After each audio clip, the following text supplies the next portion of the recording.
70-75 বছর বয়সের পলিটিশিয়ান নয়তো বয়সের ভারে স্বার্থের জন্য এদিক সেদিক নড়াচড়া করতে পারে। 23, 24, 25, 30 বছরের উদীয়মান রাজনীতিবিদরাও যে ধরনের মুভমেন্ট, যে ধরনের কাপড় চোপড় পরেন, যে ধরনের মোবাইল ব্যবহার করেন, যে ধরনের জীবনযাপন করেন, কখনো কি চিন্তা করেছেন আপনাদের ট্যাক্স ফাইলের কি অবস্থা? আমরা তো জেলখাটা মানুষ, হিসাব দিই এবং খরচ করার আগে হিসাবটার আগে নেক্সট ট্যাক্স ফাইলে কি হবে। কারণ 111 আর যাই হোক একটা ভালো জিনিস শিখাই গেছে, হিসাবপত্র রাখা শিখাই গেছে। কিন্তু উদীয়মান যারা, আমার খুব জানার আগ্রহ, এই 35, 36, 37 হাজার টাকা দামের পাঞ্জাবি, 3 লক্ষ টাকা দামের মোবাইল, এগুলো কোত্থেকে আসে? কত টাকা বেতনের চাকরি করেন? আপনাদের অনেস্ট আর্নিংয়ের সোর্স কি? ডিক্লেয়ার করা উচিত।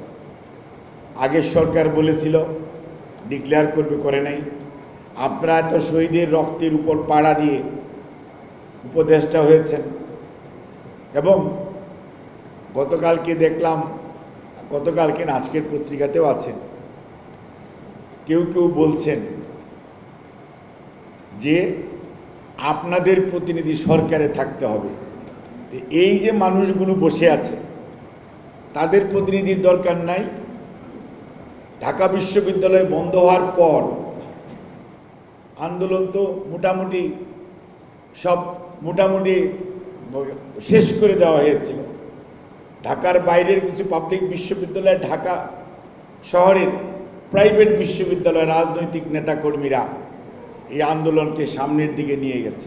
স্পেশাল আপনার মানে মজার কিছু, তাই আমার সিক্রেট ম্যাগি স্বাদে ম্যাজিক ফ্রম নেসলে।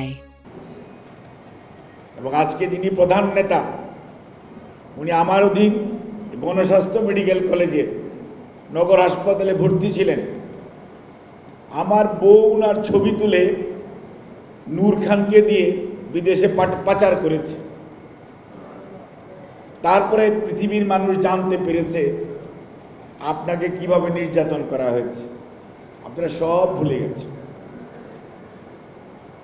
আপনারা সব ভুলে গেছেন।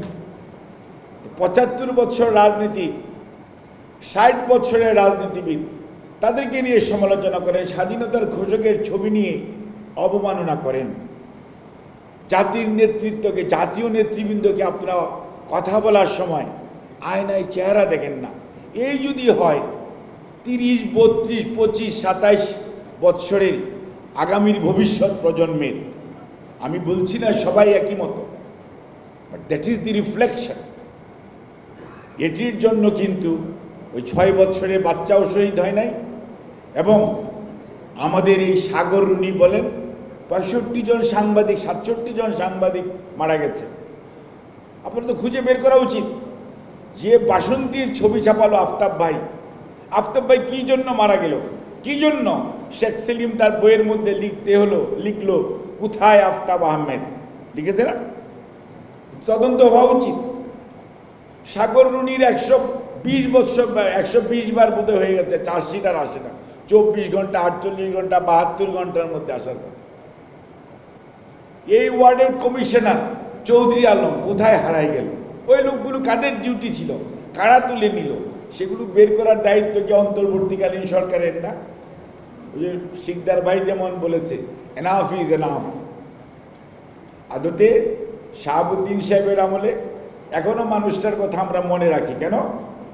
ওই 3 মাসের মধ্যে নির্বাচন করা যায়, এটি শান্তিপূর্ণ পরিবেশ। এরকম বিশৃঙ্খলা 90-ও ছিল স্বৈরাচারের পতনের পরে, কিন্তু দেশের মানুষ সবাই সহযোগিতা করেছিল নেতৃত্বের কারণে। But what is going on now?